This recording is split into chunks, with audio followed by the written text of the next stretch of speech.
Now, if you're somebody that has a Sony FX3 or the FX30, you're probably really excited for the next couple of months to get a larger firmware update. Now, there's going to be a bunch of different features that are going to come with this firmware update, but there is going to be one that some people admittedly might not know anything about, and it's going to be shutter angle. Now, shutter angle is something that's going to be more familiar on bigger cinema cameras, but it's also going to get added to the FX3 and the FX30, and I wanted to make sure that people actually know how to use it before it comes out, so that way once you do that firmware update, you feel a little bit less lost. But, well, we'll get there. Now, I'm going to try my best not to tread too much old water in terms of talking about how shutter speed works. Now, you're probably familiar with that little fraction that's going to be at the corner of your screen, that 1/50 or 1/60, or whatever the case it might be. Now, with shutter speed, it's going to work the same on any camera. As you increase your shutter speed, or that bottom number starts to go up, your image is going to get a little bit darker, but also you're going to take away a little bit of motion blur. If I wave my hand normally like this, you're going to notice that there's going to be a blur between my fingers. And as I increase it in some of my scenes, you're going to notice that that blur is going to start to go away, and things might look a little bit different and a little bit jittery.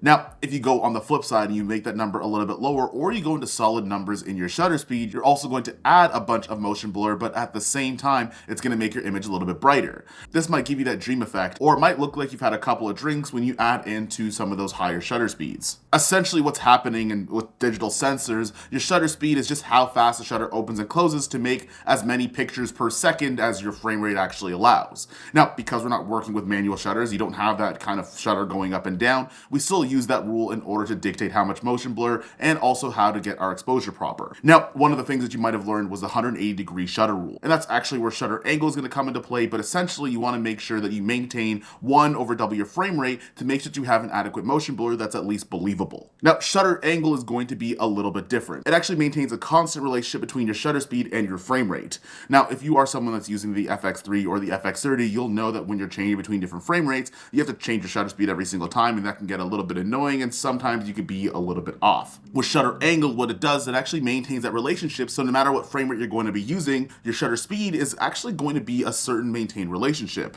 Think of it this way. Your shutter speed is going to be the answer, but one thing that we didn't have on the FX3 and 30 was actually the equation to make the answer happen in the first place. Shutter angle gives you that equation, so no matter what frame rate you're going to be using, as long as you stick to, say, that 180-degree shutter rule, it's always going to be double the frame rate you're going to be using. That's going to give you the believable motion blur. Now, you can still break these rules in a variety of different ways. One way you could do that is if you actually make your shutter angle higher, it's the same as actually adding in a lot more shutter speed. So if I go to say something from 180-degree shutter to 360, my image is going to get brighter, but I'm also going to add a lot more motion blur.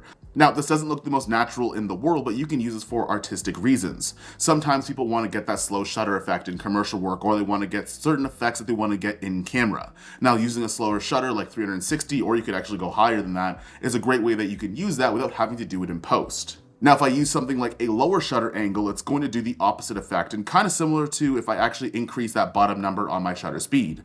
What's going to end up happening is my image is going to get darker, but I'm actually taking away some of that motion blur. This is going to give you that kind of jittery effect, and sometimes when you're working with really fast-moving subjects, this actually might be warranted to just go down a little bit in terms of your shutter angle. But in both situations, they're not going to be things that are going to be super frequent unless it's for a particular reason.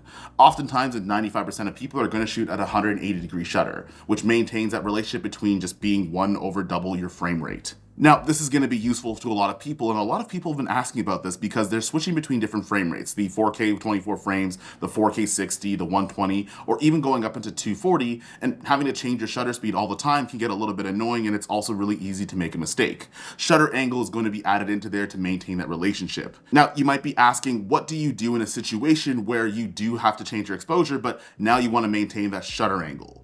You could do this in two different ways. It's a lot more common on some of the cinema cameras, and they would have things like built-in ND. So if I increased what my shutter angle was from 180 to that 360 example, I would just use my ND filter to bring things back, and I would have a constant exposure.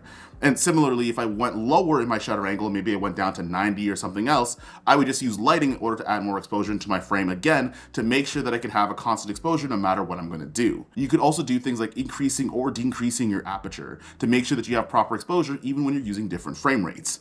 Using lighting and using your iris are going to be your best friends, especially because if you want to keep your shutter angle fixed, you can't really change it and you're going to have to use other means. Now, if you really want to, you can use ISO. However, if you want to maintain that base ISO at the 2800 and the 12800 or the 2500 if you're using the FX30, you might not want to deviate too much or too far from that. Now you can use increasing your ISO as kind of a last ditch effort, kind of like doing it if I absolutely need to, because sometimes with an increased ISO, you might introduce a little bit more noise. So if I could adjust things like my ND filter or my lighting, I'd much rather prefer that, especially if I want to keep that shutter angle fixed. Now, speaking of lighting, it's probably changed a whole lot onto here, which might get a little bit annoying, but what I wanted to make sure is that you guys are ready for that update. When you get that shutter angle finally, you don't have to sit and search on YouTube in secret because you might not know how shutter angle works. That being said, if you guys have any other settings you have that are going into that firmware update that you might have questions about, leave a comment down below. I wanted to make a couple of videos to kind of help out and bridge that gap between what the camera is right now and what it's going to become, and some people actually might not know exactly how that works. That being said, if you guys want to see another video, I'll probably leave it somewhere on the screen, and I'll see you guys in the next one. Peace.